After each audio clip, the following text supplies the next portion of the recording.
Welcome to the podcast de Philippe. And today we're taking a deep dive into the world of neuroergonomics. It's a pretty new field, actually. It blends neuroscience and ergonomics to design workspaces that really work better with how our brains function. So we'll be looking at things like, optimizing your environment to boost productivity and well-being. And we're also going to touch upon some ethical concerns that are surrounding this new field. Especially given that it's projected to be a $21 billion market by 2026. So is neuroergonomics the future of work? Let's find out. Well, it's really fascinating how neuroergonomics tries to understand how the brain responds to our work environment. So by taking those insights, we can create spaces that minimize cognitive strain and maximize our potential. Interesting. So for instance, there have been studies in France that are using neuroergonomic principles to design what they call intelligent cockpits for the aerospace sector. Oh, wow. So imagine a workspace that adapts to your brain's needs in real time. That's pretty cool. So it's not just about cockpits, though, right? Think about all the annoying things we deal with at work every day, like distracting noises or poor lighting. Neuroergonomics can address these by optimizing the surroundings to reduce cognitive fatigue and improve concentration. So it sounds like, if we had a less mentally drained workforce, we would probably see less errors and an increase in productivity. And that would benefit everybody. Absolutely. Both the employees and the employers. It really is that win-win situation, right? Less stress, a more supportive environment can lead to happier, more engaged employees who are less likely to need to take time off. Yeah, I like that. It's really about creating a workspace that fosters well-being along with productivity. So let's turn our attention now to some of the ethical considerations surrounding neuroergonomics. For instance, in the United States, there's really a lack of legal protection for brain activity data. I see. So this raises concerns about how this data might be used, especially as the technology gets more sophisticated.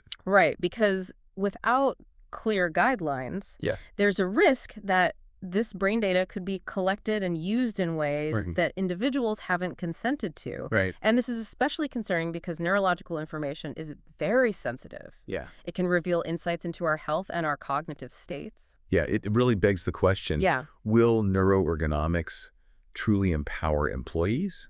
Or will it become another tool for surveillance and control? That's the dilemma, isn't it? Striking a balance, between using the benefits of the technology while safeguarding individual rights. That's paramount.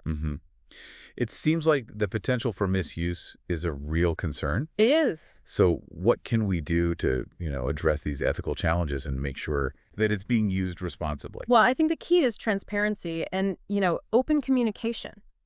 Employees need to know what data is being collected, how is it being used, and what measures are in place to protect their privacy. Informed consent is crucial. Absolutely.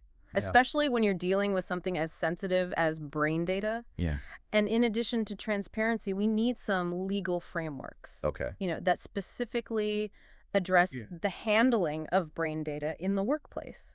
This would provide that protection and ensure that individual rights are respected. So we've talked about some of the potential downsides.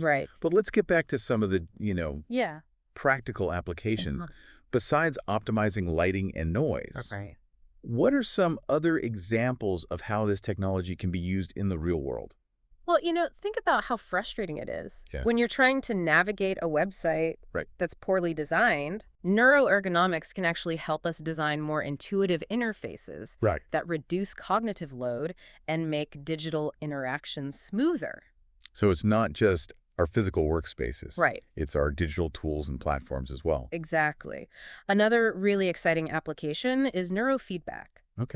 Which uses real-time displays of brain activity to help people learn to regulate their attention and focus. So could you explain neurofeedback in simpler terms for our listeners? Sure. So imagine like a video game that rewards you for staying focused. Neurofeedback works kind of like that. It provides feedback on your brain activity so you can train your mind to achieve a desired state, like improved concentration or reduced anxiety. It sounds like neuroergonomics offers a whole toolbox of techniques to improve our physical and mental work environment. It really does. By understanding how our brains respond to different stimuli, we can design spaces that are more productive and more supportive of well-being. But implementing this effectively requires careful planning and expertise. Absolutely. It's not a one-size-fits-all solution. Right. Companies need to bring in experts who understand both neuroscience and ergonomics to tailor solutions to their specific needs. Right. And they need to engage in open dialogues with their employees. Absolutely. To address any concerns and, build trust. Transparency dialogue and ethical implementation are crucial. If we want to harness the potential of this technology while minimizing the risks. Neuroergonomics is a powerful tool. It is. With the potential to really transform the workplace. But it's a tool that needs to be used carefully with open communication and a commitment to ethical practices. Yeah, the decisions we make today are really going to shape the future of work. Yeah. Will it empower individuals or will it become a source of control? That's a good question. It is. As neuroergonomics becomes more common, it's important for both employers and employees to be informed and part of the conversation. It really is something to pay attention to. Its influence is only going to grow. Yeah. And we need to be aware of its benefits and its risks. So before we wrap up, I want to remind everyone to subscribe to Le Podcast de Philippe on YouTube. And like this video if you're enjoying our deep dive into neuroergonomics. And we'll leave you with one final thought. Will neuroergonomics ultimately empower employees, or will it become another tool for control? It's a question worth thinking about as we navigate this really exciting and uncharted territory. Yeah, the answer really depends on how we develop and implement these technologies. If we, focus on transparency, ethical considerations, and individual well-being, then neuroergonomics has the potential to really, revolutionize the workplace. For the better. For the better. Yeah. It's a future where, workspaces are designed to support us. To reduce stress and enhance our overall well-being and to unlock our full potential. Maybe even a future where work becomes less of a drain and more fulfilling. The possibilities are vast, but so are the responsibilities. We've covered a lot today. We have. From practical applications to ethical concerns.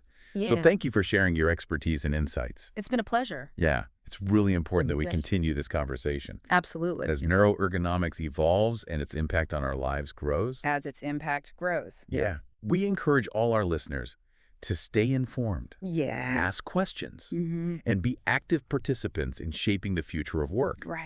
And remember, if you enjoyed this deep dive into neuroergonomics, be sure to subscribe to Le Podcast de Philippe on YouTube and like this video. We'll be back with more thought-provoking discussions soon. Until then, keep those minds engaged.